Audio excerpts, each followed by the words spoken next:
CBN Universidade, um programa dos alunos e profissionais de comunicação da Universidade Estadual da Paraíba.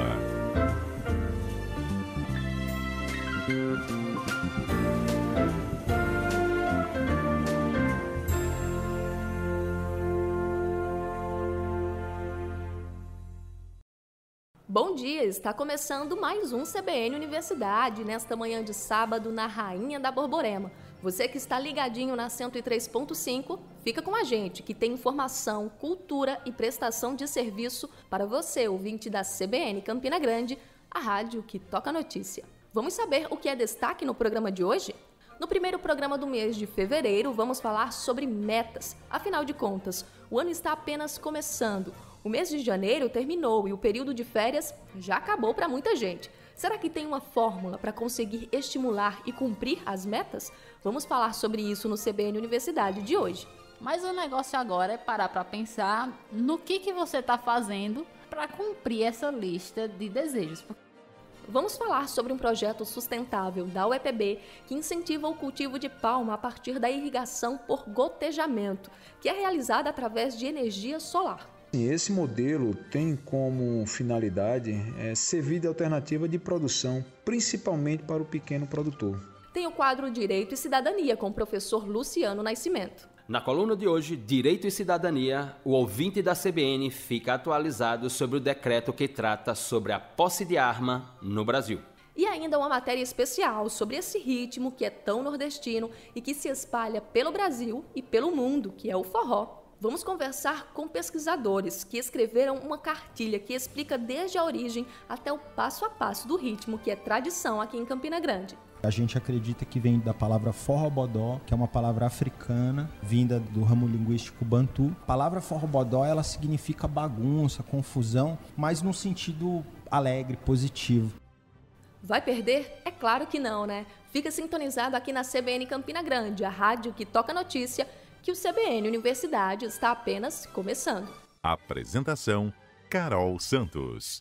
E a gente começa o programa de hoje falando sobre um projeto sustentável que está sendo desenvolvido pelo Campus 4 da UEPB através do Centro de Ciências Humanas e Agrárias da cidade de Catolé do Rocha. É que está sendo estimulado o cultivo da palma forrageira, que é irrigada através de gotejamento, que é um sistema simples e que baixa o custo da produção.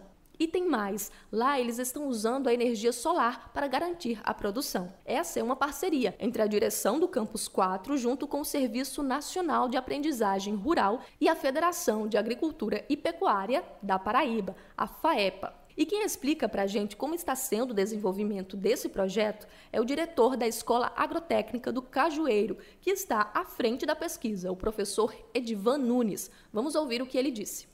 O projeto de cultivo adensado da palma forrageira com sistema de irrigação por gotejamento, utilizando energia solar, foi implantado no final de 2018 na Escola Agrotécnica do Cajueiro. É localizada no Centro de Ciências Humanas e Agrárias, Campus 4 da UEPB em Catolé do Rocha. Esse projeto ele é em parceria com o Serviço Nacional de Aprendizagem Rural aqui do nosso estado, representada pelo seu superintendente, Dr. Sérgio Martins. E assim, esse modelo tem como finalidade servir de alternativa de produção, principalmente para o pequeno produtor. Vale salientar que o projeto ele é piloto, surge como um modelo sustentável para os pequenos produtores rurais e servirá também para demonstrar aos alunos, professores e produtores rurais a viabilidade tecnológica e produtiva da palma forrageira, que é considerado o ouro verde do semiárido. É muito importante a gente salientar e ressaltar nesse momento que ocorre um envolvimento tanto dos estudantes do curso superior da graduação em Ciências Agrárias, quanto os estudantes do curso técnico em Agropecuária. E também a gente recebe periodicamente visitas de vários produtores rurais querendo conhecer a funcionabilidade do sistema. Então a gente espera em pouco tempo, mais tardar aí 12 meses, está mostrando aí para a sociedade os resultados desse belíssimo projeto, que é fruto de mais uma vez da parceria, da viabilidade técnica do Senar com parceria com a Universidade Estadual da Paraíba. Você ouviu aí o professor Edivan Nunes, ele que é diretor da Escola Técnica do Cajueiro, no campus 4 da UEPB. E esse projeto de plantação de palma está sendo executado em 3.000 metros quadrados. São cerca de 5.300 raquetas de palma forrageira plantadas no terreno. Uma experiência que vai garantir aprendizado para os estudantes, e também tecnologia para o produtor paraibano. Agora a gente muda de assunto para falar sobre posse de arma. Você sabe a diferença entre posse e porte? A posse dá o direito ao cidadão ter uma arma em casa e o porte é quem garante o direito de andar com a arma em locais públicos. O que foi legitimado no mês de janeiro pelo presidente Jair Bolsonaro foi a posse de arma. O assunto gerou divergência entre os brasileiros. Mas me diz, você é a favor ou contra a liberação de armas para o cidadão comum? E é justamente sobre esse tema o comentário do professor Luciano Nascimento de hoje. Vamos ouvir. Direito e Cidadania.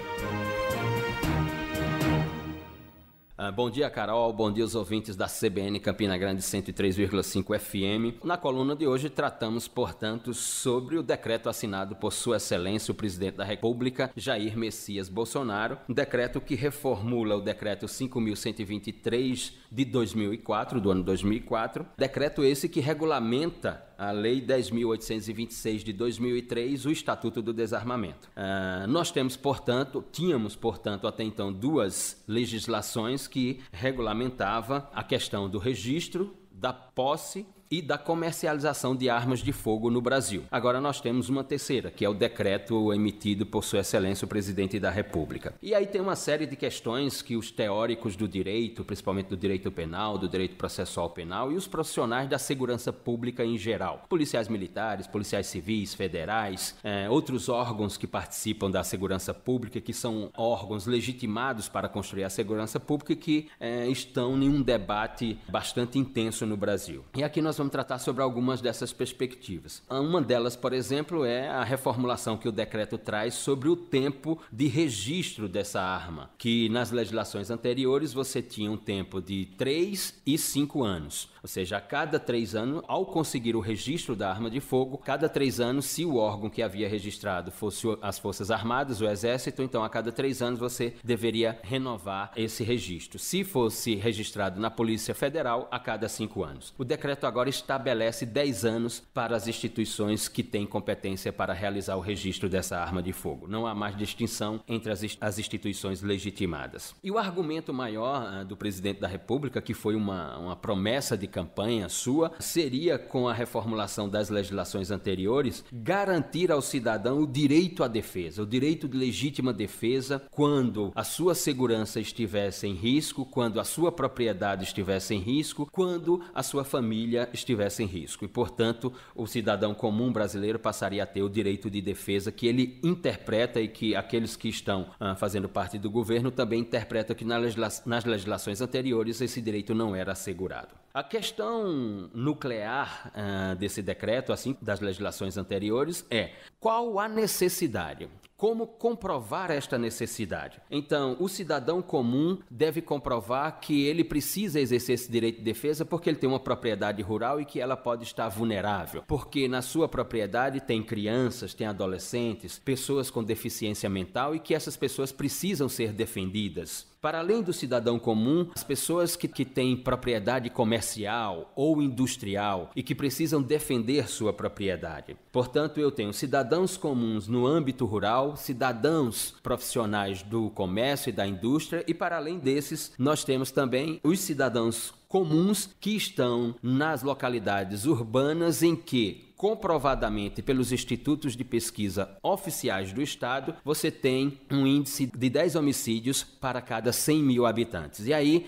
essas pessoas estariam em condições de vulnerabilidade e, portanto, teriam o direito da legítima defesa. Então, eu tenho aí um rol de pessoas legitimadas e essas pessoas devem comprovar essa necessidade. Na legislação anterior, esses cidadãos tinham, portanto, o direito de ter até 6 armas em casa. E aqui começamos a construir as diferenciações, as distinções. Tanto a legislação anterior ou as legislações anteriores, quanto o decreto assinado por Sua Excelência o Presidente da República, não trata de porte de armas de fogo. Trata de posse de armas de fogo, tanto nas legislações anteriores quanto com o novo decreto, não significa dizer que um cidadão comum no Brasil pode portar uma arma de fogo. Não, ele não pode portar uma arma de fogo, mas ele sempre pôde ter em posse uma arma de fogo na sua residência urbana, na sua residência rural, no seu comércio, na sua indústria. A questão agora são os critérios que foram flexibilizados para essa posse. O porte de arma de fogo no Brasil continua sem regulamentação. O cidadão ou qualquer outra pessoa que não seja membro da segurança pública não pode portar uma arma de fogo no direito brasileiro. Portanto, nas legislações anteriores, o cidadão poderia ter a posse de até 6 armas.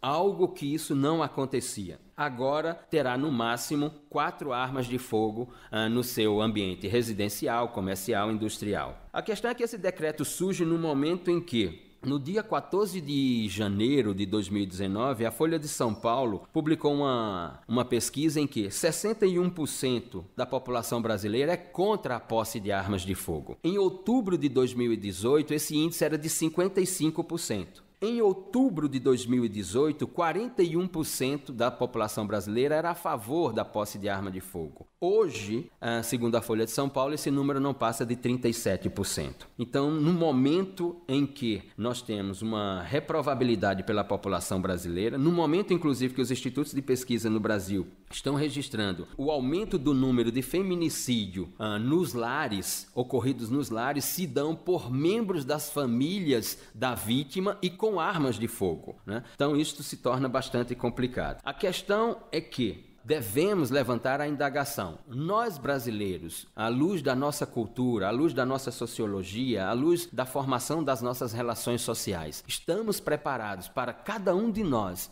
termos armas de fogo em nossa casa, em nosso comércio, na nossa indústria? É realmente algo que nós desejamos ou que nós interpretamos que é necessário, que é fundamental para a nossa segurança, para o exercício do nosso direito de legítima defesa? Ou uma medida legislativa, uma medida de caráter penal, dogmático penal como essa, ou dessa natureza jurídica, ela aumentará as complexidades nas relações sociais, ou isso trará um equilíbrio para as nossas relações sociais? Há teóricos que dizem que será um desastre. Há teóricos que dizem que não, que isso poderá provocar o tão almejado equilíbrio nas relações de força no âmbito das relações sociais. Enfim, não é possível afirmar, porque seria aqui leviano de um lado ou de outro dizer qual seria o resultado. Faz-se necessário, portanto, esperar os acontecimentos para podermos dizer efetivamente se a medida ela se traduziu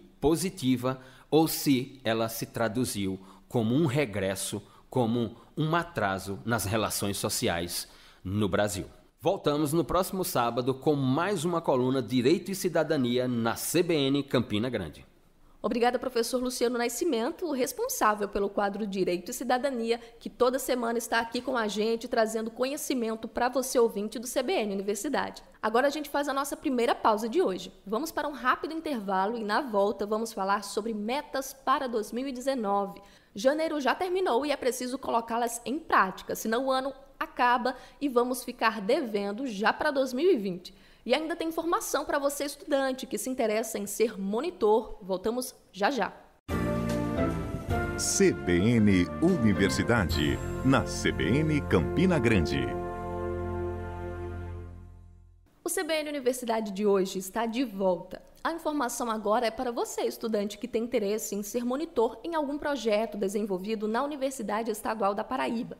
É que a Pró-Reitoria de Graduação da UEPB lançou o edital e as inscrições serão abertas de 28 de fevereiro e podem ser feitas até o dia 11 de março. Ao todo, estão sendo oferecidas 165 bolsas de monitoria e só pode fazer a seleção aquele estudante que tenha coeficiente de rendimento escolar superior a 7, não tenha sido reprovado em mais de 3 disciplinas durante a vida acadêmica e também não pode ter sido reprovado na disciplina ao qual quer ser monitor. Quem se interessar deve se inscrever diretamente na secretaria do departamento em que o aluno está devidamente matriculado. A monitoria é agora para o período letivo 2019.1 e as atividades devem ter início em 1º de abril. Dia da mentira, mas é verdade esse bilhete, hein? A monitoria oferece bolsa para os alunos no valor de R$ 253 mensais. Eu já fui monitora bolsista, não pela UEPB, mas através do programa de bolsas do SESC Campina Grande. E foi uma experiência e tanto. E quando o aluno tem um incentivo da bolsa, de certa forma é um estímulo a mais. E muitas vezes os estudantes nem têm condições financeiras para se deslocar num outro turno para o horário de aulas. Ou essa bolsa também ajuda no custeio da alimentação. E é isso, vale a pena e você, estudante da UEPB, fica ligado para não perder o prazo de participar da seleção para bolsistas. E a gente muda um pouco de assunto agora para falar sobre metas para 2019. Com certeza, no final do ano, muita gente fez uma lista com alguns pontos a serem cumpridos ou conquistados ao longo deste ano. Você elencou algumas? Eu mesma me coloquei metas, mas não vou entrar nesses detalhes. Quem nunca, né? Mas propor metas é simples, mas quando passamos para fazer o cumprimento da execução, será que as pessoas conseguem concretizar o idealizado? Fica a pergunta para você, ouvinte do CBN Universidade. Mas na coluna de hoje, a jornalista Dayara Souza traz algumas dicas bem legais para que nós possamos atingir as metas de maneira mais tranquila, agora em 2019. Vamos ouvir. Guia Universitário. Olá, jovens! Hoje a gente vai falar um pouco sobre metas. Sim, eu sei que a gente já começou o ano aí e tal, e o tempo de fazer a listinha de desejos para 2019 já passou. Mas o negócio agora é parar para pensar no que você está fazendo para cumprir essa lista de desejos. Porque assim, a menos que você tenha desejado alguma coisa que só um milagre pode trazer, você vai ter que trabalhar aí para conseguir eles, né? Então hoje a gente vai falar 5 passos bem simples para você tirar aí essa sua lista de desejos do papel e torná-la realidade. Vamos ao primeiro passo. O primeiro passo é seja realista. Vamos primeiro pegar essa sua lista de desejo e excluir ou tornar possível o que é impossível. Por exemplo, essa questão da Mega Sena, talvez seja melhor você trocar isso por, sei lá, fechar o ano sem dívidas ou fechar o ano com dinheiro investido no banco. É um pouco mais possível, né?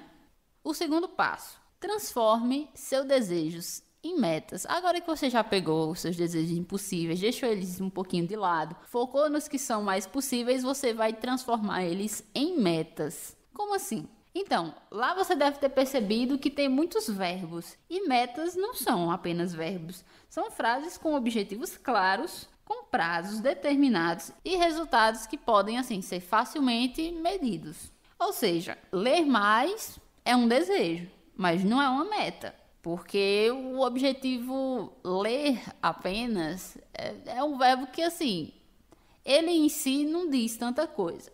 Mas se você quer ler mais, é melhor você especificar um pouco mais, transformar esse seu desejo de ler mais em uma meta concreta. Então, por exemplo, ler 36 livros até o fim do ano. É uma forma de transformar aquilo em uma coisa possível e palpável, porque agora você sabe quantos livros você tem que ter e em quanto tempo você tem que fazer isso. E o que nos leva ao terceiro passo. O terceiro passo é fragmente suas metas em mini-metas. Como assim? Eu explico. Nesse exemplo aí do livro, se sua meta é ler 36 livros no ano, então você vai precisar, assim, numa conta básica, ler 3 livros por mês. Inclusive, como o ano já está um pouco avançado, você vai ter até que compensar um pouco isso. Mas nota que, assim, ler 36 livros parece mais difícil do que ler 3, e que o ano é um período muito maior para medir do que um mês. Então, é mais fácil quando você diminui as suas metas em mini-metas, porque aí você vai ter um controle melhor sobre o que você está fazendo e as metas vão ser bem menores. O quarto passo é justamente pegar essas mini-metas e acompanhar o desenvolvimento delas. Porque como elas são metas menores e em uma fração de tempo menor, você vai conseguir saber se você está conseguindo cumprir a sua lista de desejos ou não. No caso de ser, por exemplo, uma questão financeira, você pode fazer mini metas e fazer uma listazinha. Todo mês eu vou investir tanto. E aí você faz um tracinho lá de cumprido. Porque fica muito mais simples quando você pega metas menores para chegar a um resultado maior. É mais fácil de você acompanhar. E é bem importante que você acompanhe, por exemplo, nessa questão dos livros. Nesse período do ano, tendo que ler 36, você já teria que compensar. Alguns meses você teria que ler 4 livros, ou tentar ler metade de um livro nesse mês, e no próximo mês ler outra metade, para compensar esse número. Então, entende que é importante que você pegue essas metas, deixe elas menores e vá acompanhando ao longo do ano. E o quinto passo, bem simples também, e que no fim das contas é o mais prazeroso, e que é o objetivo de tudo isso, é comemorar as suas pequenas vitórias. Porque quando a gente deixa essa cronologia assim da nossa vida para o começo e fim de ano, fica parecendo que o grande objetivo é chegar na grande vitória que está no fim do ano, que é chegar naquelas 10 metas que só no fim do ano você vai medir. Mas o mais interessante mesmo é ir acompanhando e comemorando essas pequenas vitórias ao longo do ano e acompanhando o seu desenvolvimento. Então essa foi a nossa dica de hoje. O guia fica por aqui. Voltamos numa próxima. Obrigada, Dayara Souza, comentarista do Guia Universitário. E essa dica sobre metas não serve apenas para você que é estudante, não. É uma opção para todos nós. Achei bem legal essa história de fazer metas menores, mas fáceis de se executar. Só assim a gente se sente realizado mais vezes e em períodos mais curtos. Então, vamos exercitar. E você que acompanha todo sábado o nosso programa CBN Universidade, sabe que semana passada o nosso assunto foi concurso público. E para você que tem como meta agora para 2019 passar em um concurso público, a nossa produção conversou com um funcionário público que já foi aprovado em vários concursos e que hoje ensina em cursinho preparatório específico para concurseiros. E ele trouxe algumas dicas para otimizar a preparação. Vamos ouvir o que disse o servidor público e professor Jean Diniz e as dicas dele para você, concurseiro. Alô, todos os ouvintes da Rádio CBN e o EPB. Estou aqui para passar algumas informações básicas com toda a minha experiência, que eu tive já aprovado em mais de 10 concursos públicos e venho estudando e trabalho nessa área de concurso público há mais de 15 anos. Passar algumas informações necessárias aos candidatos que estão iniciando essa odisseia de ser aprovado em concurso público. É o seguinte, primeira coisa, o candidato tem que estabelecer que a aprovação do concurso público é um objetivo de vida. O candidato tem que estabelecer aquela regra, aquela meta como prioridade absoluta. E essa prioridade absoluta vai fazer com que o candidato ele tenha obrigatoriamente se afastar de outras tentações. O candidato vai ter que ser chato, o candidato ele vai ter que recusar determinados convites para ir para baladas, convites para ir para festas, convites para ir para o cinema, convites para ir para shoppings, ele vai ter que abrir mão de carnavais, de festas juninas, ele vai ter que abrir mão de várias atividades relacionadas ao entretenimento para se focar exclusivamente aos estudos. E isso vai fazer com que ele se torne, no meio social, entre os amigos, uma pessoa chata. Mas se forem amigos de verdade, ele esclarecendo qual é a meta que ele estabeleceu, os amigos de verdade eles vão entender. Não só os amigos, mas também a própria família, porque é necessária a assistência da família para que uma pessoa adquira a aprovação, alcance a aprovação em concurso público, porque ele vai ter que abrir mão da atenção de esposa, vai ter que abrir mão da atenção de pai, de irmão, de mãe, para que ele se foque no concurso público para a aprovação. Eu mesmo passei estudando, quando eu estava no auge dos meus estudos para aprovação em concurso público, eu estudava de 14 a 15 horas por dia. E foi necessária a assistência da minha mãe, do meu pai, dos meus irmãos, para que eu lograsse êxito nas aprovações de concursos públicos. Então ele vai ter que obrigatoriamente abrir mão de muita coisa para que seja alcançado esse seu objetivo. Outra coisa, o candidato ele não pode perder tempo, porque como esse foco é absoluto, ele deve estar a todo tempo estudando. Se ele está numa fila de banco, se ele está no ônibus, se ele está em um local, ele não pode perder tempo assistindo filmes, assistindo seriados. Ele tem que abrir mão da televisão, abrir mão de redes sociais, abrir mão de muita coisa considerada supérflua, no caso, neste momento da vida dele, para que ele se foque na aprovação de um concurso público. Então, esses são os objetivos prioritários, esses são os mecanismos necessários para que seja lograda a aprovação em um concurso público. Pois é isso. A todos os ouvintes da Rádio CBN. Obrigada, professor Jean Diniz. E agora uma informação sobre a administração da UEPB.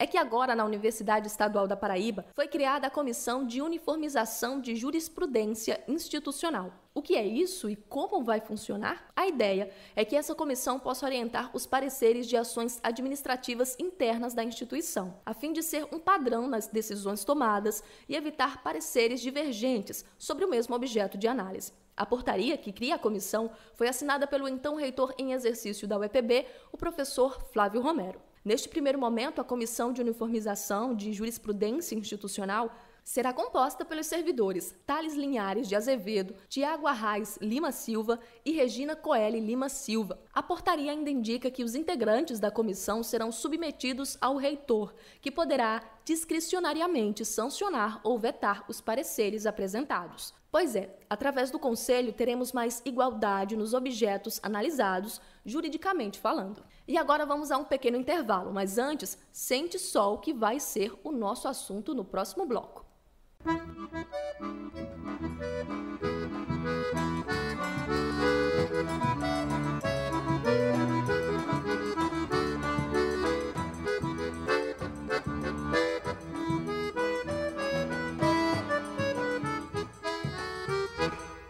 Pois é, na volta do intervalo vamos falar sobre forró. Você gosta de dançar um arrastapé ou prefere um shotzinho? Pois fica sintonizado que daqui a pouco eu trago muita informação sobre esse ritmo que é a cara de Campina Grande, aqui no CBN Universidade, que volta já já.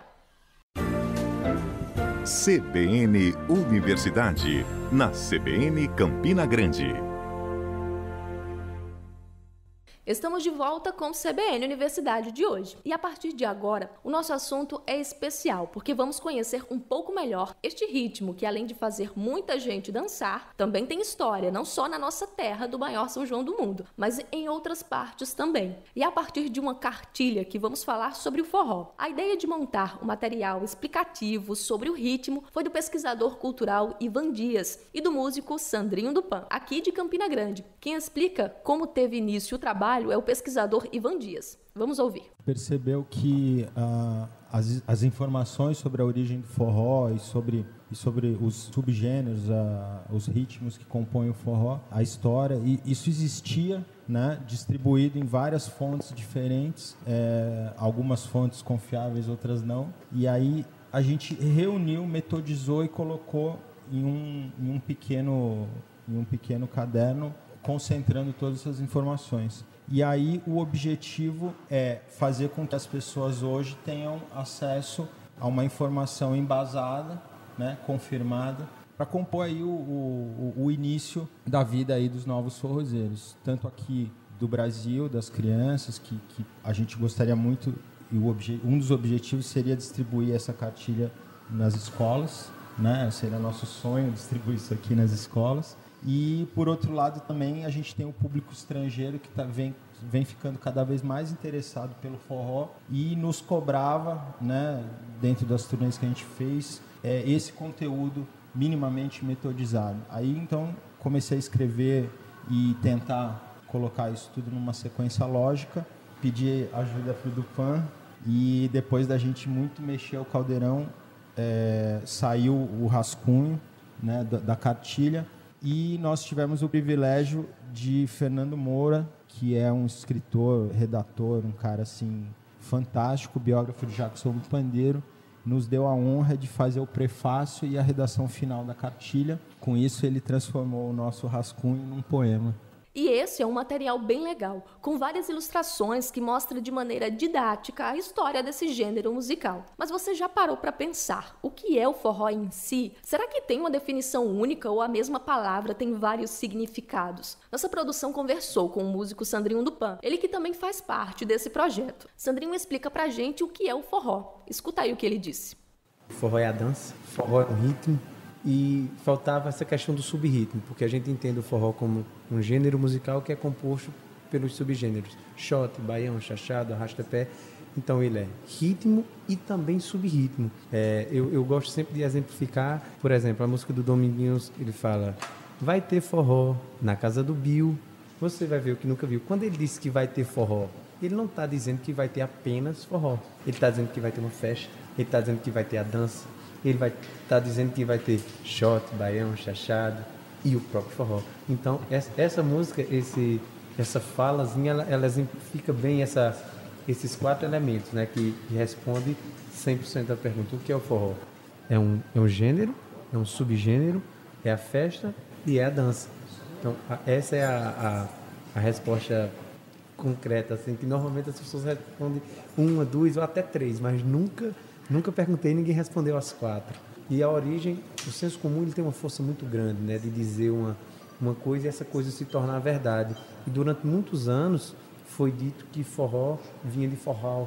E a gente, mexendo nas nossas gavetas lá, não só buscamos a origem verdadeira da palavra forró, mas como a gente tenta mostrar que é um equívoco a questão do forró. E para montar essa cartilha sobre o forró, além das pesquisas e entrevistas, os dois viajaram por outras culturas para conhecer a fundo as origens e referências que influenciaram no forró. E como o Sandrinho do Pan já introduziu na fala dele, é mito a explicação de que o nome forró tem origem americana vindo do forró. De acordo com o pesquisador cultural e o músico que montaram a cartilha, o termo é bem mais próximo da nossa cultura. E eles acreditam que o nome forró veio da expressão bem conhecida da gente, o forrobodó. Vamos entender melhor na explicação de Ivan Dias. Por uma questão cronológica, né? Então vai por água abaixo essa tese do forró, porque o forró nosso é muito anterior à guerra que trouxe os ingleses para cá, né? E os americanos depois, enfim. E aí a gente acredita que vem da palavra forrobodó, que é uma palavra africana, vinda do ramo bantu, do ramo linguístico bantu, que ficava aqui naquele centro-oeste africano. E aí essa palavra também chegou a ser muito usada também na Península Ibérica, antes da colonização em si. Então ela já girava o forrobodó. E a palavra forrobodó, ela significa bagunça, confusão, mas no sentido alegre, positivo. Então a festa forrobodó era um encontro onde as pessoas se encontravam para dançar os ritmos tocados, né, ao som do fole, no nosso caso. Claro, começaram por outros instrumentos, mas hoje a definição poderia ser essa. Essa é a festa do forró. O forrobodó, com o passar do tempo, virou forró, né? Cortaram um pedacinho dele. Então, o embasamento histórico que a gente tem confirma muito mais essa tese do forrobodó do que a tese do forró. Obrigada, Ivan, pela explicação sobre a origem do nome forró. E quando falamos em forró, logo se pensa em arrastar o pé. E você sabia que o som desse arrasta-pé pode ter dado origem ao nome do chachado? O pesquisador cultural Ivan Dias também explica essa curiosidade pra gente. Vamos ouvir. O chachado é o ritmo e a pisada é a dança. E aí a gente começa a falar também das diferenças da dança, né, pelo Brasil e tudo mais, da mesma forma que há um sotaque na batida, também há um sotaque na dança. Inicialmente ele era composto de gritos de guerra que são chamados de paraxaxá. Então isso é uma das possíveis origens do nome chachado.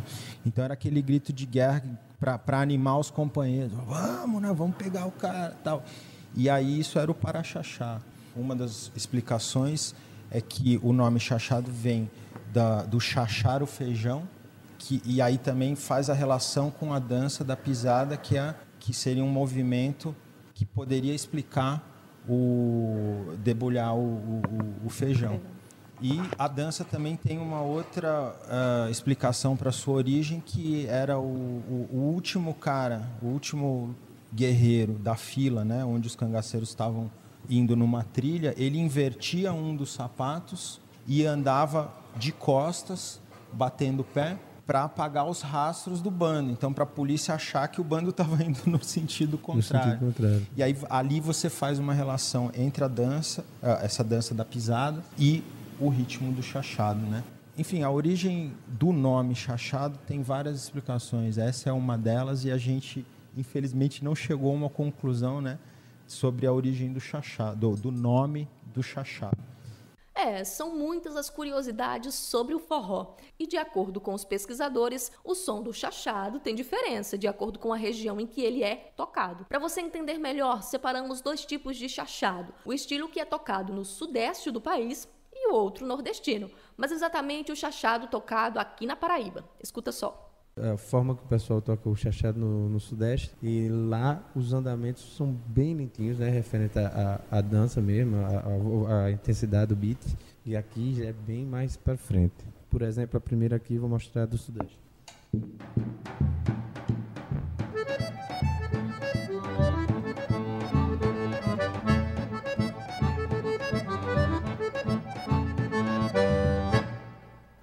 Já aqui na Paraíba, já é, a célula é diferente e o andamento é outro também.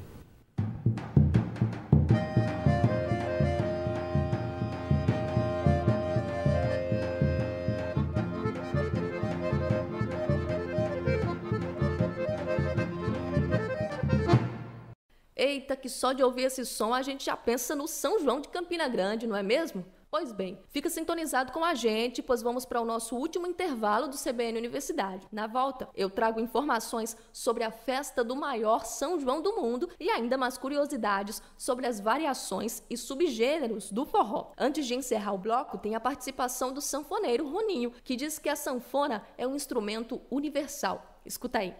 Aqui o povo acha que a sanfona só toca forró. Eu digo, como é que um instrumento que veio da Europa só toca forró? Então, por aí só quebra esse argumento. E Oswaldinho foi quem criou essa viagem imitando um trem na sanfona, onde ele vai mostrar em cada estação seria um lugar do país, aqui do Brasil, e depois vai para a Europa, Estados Unidos. Então, mais ou menos eu faço, cito ele, o mestre Oswaldinho, e tento, né, repetir, que é assim. Esse é o trem. Aí, por exemplo, aqui em Campina, dia 23 de junho, a gente escuta um sanfoneiro tocando assim.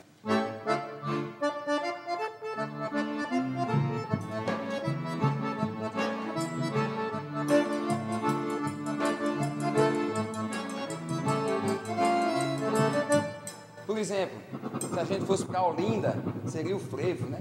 O frevo pernambucano.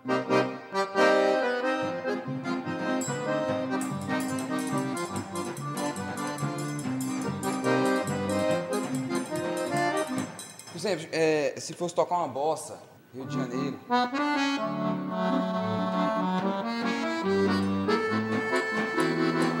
E por aí por diante. Mostro, por exemplo, um sanfoneiro em Nova York, que ele ia tocar mais ou menos isso aqui.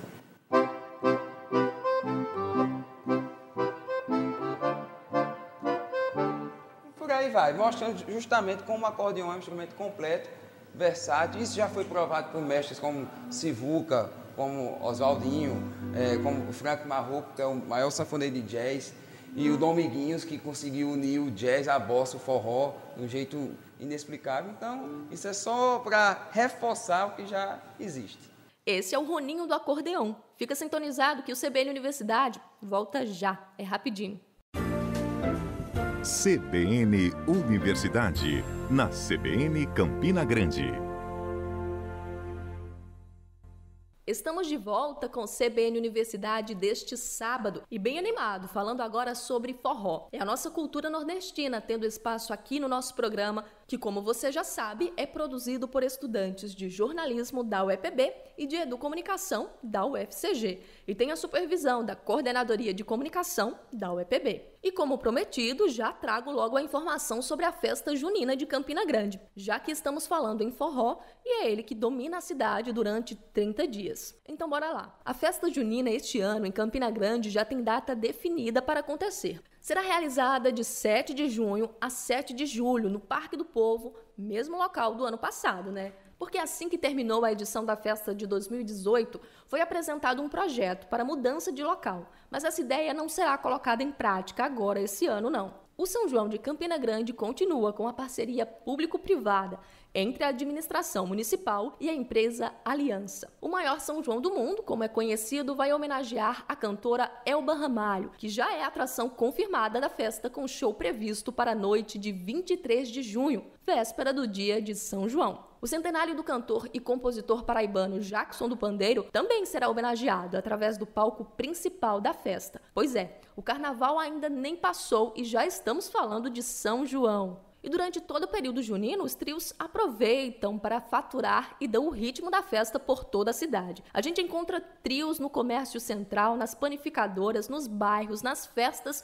e encontro de amigos e familiares. E por aí vai. Mas você sabia que essa formação do trio, com sanfoneiro, zabumbeiro e triangueiro, não é a original? Digamos assim. Pois é, de acordo com estudos e pesquisas que chegaram até a cartilha sobre o forró, essa montagem que estamos acostumados a ver hoje é algo mais contemporâneo. Quem explica melhor é o músico Sandrinho do Pan. Vamos ouvir.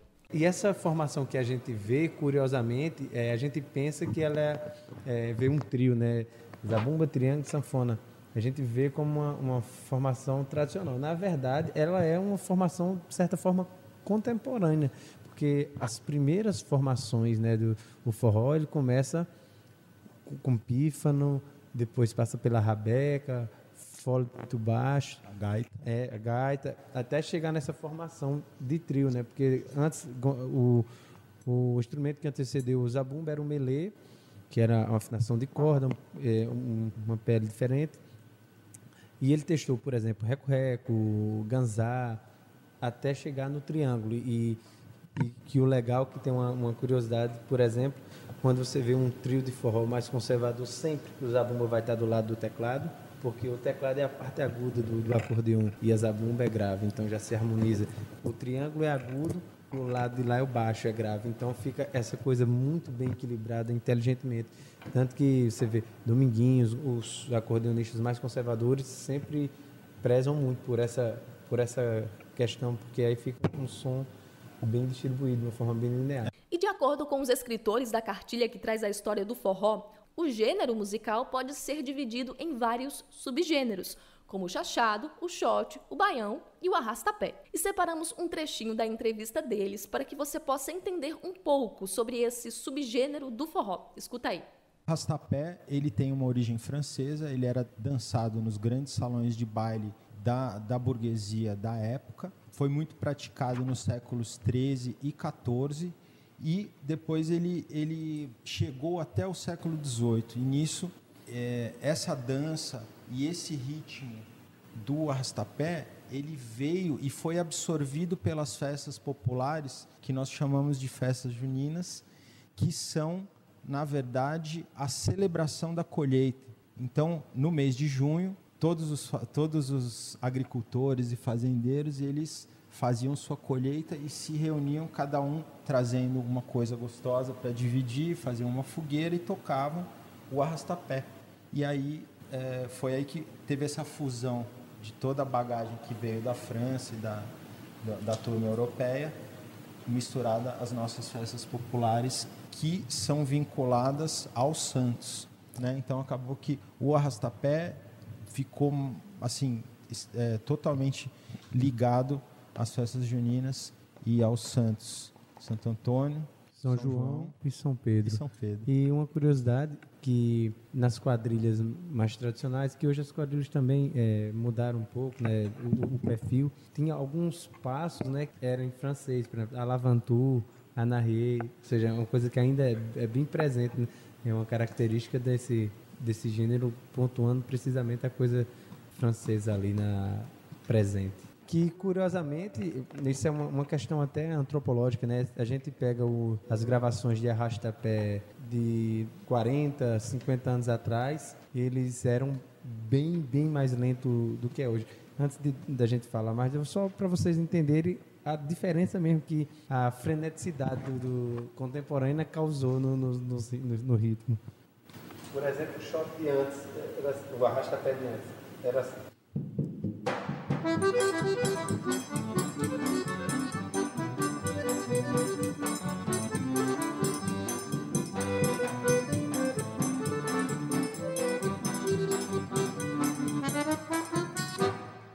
Hoje em dia é assim.